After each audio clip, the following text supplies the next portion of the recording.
1, 2, 3, let's go. Wednesday afternoon, hoping you will tune into our show. Thankfully, we're probably not placed into that situation too often. Okay, the next question.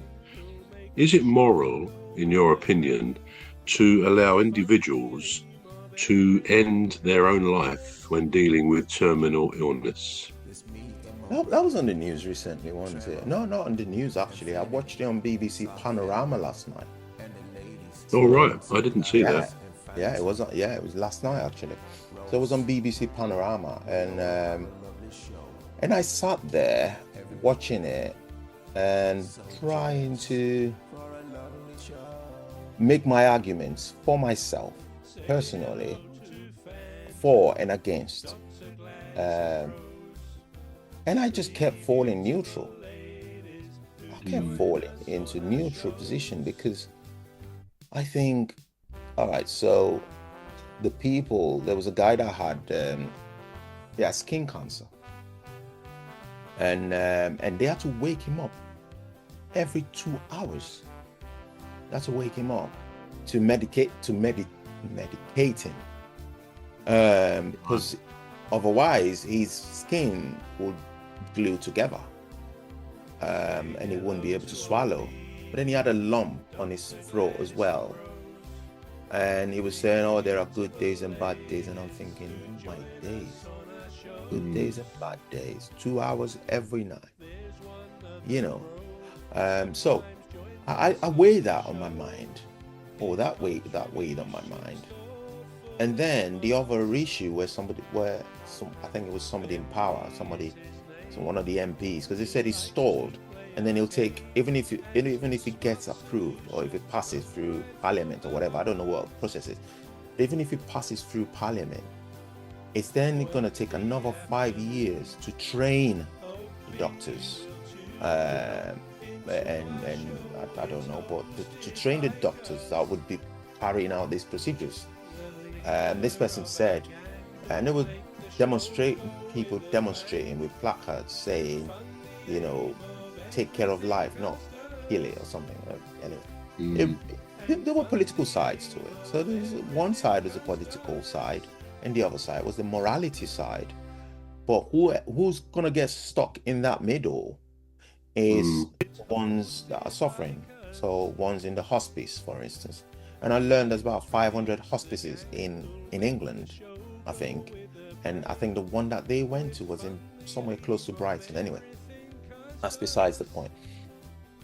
What side would I be on? I'd still take the neutral side.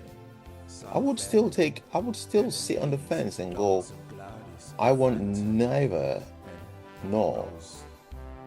I don't want to be on this side, nor do I want to be on this side. And the reason is, if you're on one side of it, the side that I would like to be on, preferably, and I'm not saying I'm on that side, but the side that I would like to be on, preferably, would be on the side of saving a life.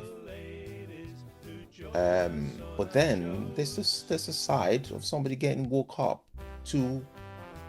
every 2 hours by doctors. That must be costing the state a lot of money in care. The money is besides the issue. The life's more important. But then the person himself, how does he feel? And what kind of swayed me onto this side that I'm on now, which is the side of life, which is the side of not having the bill pass through, or just leaving it as it is now. The side that sort of swayed me was a lady. I call her a lady, but she was a mother, and she had one daughter, and 1, 2, 3, let's go. Wednesday afternoon, hoping you will tune into our show. It's hosted by Cuz. He'll introduce the gang who'll make the show go with a bang, with fun. And she had one daughter, and she has this, she can speak, she's in a wheelchair, but she has this control thing in her hand that she uses, because she can't really have the, she doesn't have the full use of both her hands, and so she has this thing that she has to scroll through the phone and type, and it takes her ages to type, but thank God she can speak, and she can speak fluently, and she has a full faculty, so she's all right, speech wise and hearing wise. But then she said if you had asked me this question 5 years ago, I would have said, yeah, assisted dying bill, yeah. But then she said now, I've sort of changed my mind. But she's still in pain. Her situation hasn't changed. But what's changed for her, according to this lady, is that her daughter, she wants to spend as much time possible with her family members. And that's her daughter. She was just focused on her daughter. She said, my daughter said to me, Mom, we want to spend as much time as we possibly can with you. And I thought, well, there you go. That's my point there.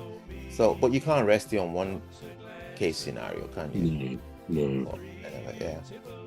And again, I suppose we all can suggest how we would react, but I guess if we then found ourselves, somebody in our families or even ourselves, if we found ourselves, God forbid, but in pretty chronic pain, a lot of physical pain, it must be desperate and desolate for somebody in that situation. So it probably until you walk in those shoes of somebody in that situation, we don't really know what we would do. But it's a difficult one, because I suppose on the other side of it, if people stood by the life side, not allowing people to take their own lives, that's one thing. But the fear would be that if you do allow people, that maybe the family could put some sort of pressure on the person, depending on what the dynamic is in the family and whether there's money to be inherited. There's all sorts of other factors that might come in, I suppose. But yeah, until we've seen that situation like that in our own family lives, we're not sure, are we? Okay, the next one. Is it ethical to use animals for food or clothing or scientific experiment? Oh yeah, I've had this one before. Well, to use animals for clothing, it used to be the norm, wasn't it? Because people used to use it as items of clothing before we became civilized and modernized our ways of doing things. Well, to use animal for testing, I don't know. I don't know, because I love animals, but then I think we got to find a cure, and you can't use humans as guinea pigs, can you? So no, that's right. We use mice and rats and things like that, don't we? Yeah. This is a difficult one, because It is. I guess if it subjects animals to a lot of pain, which I guess some of these things, must cause some pain and discomfort, then we are a country of animal lovers, aren't we? Yes, we are. Right, so this is all we've got time for. Been watching and listening to the Alien Spaceship with my bro here, throwing me some difficult situations. Join us again. Regards to Bill and Ben. Yeah.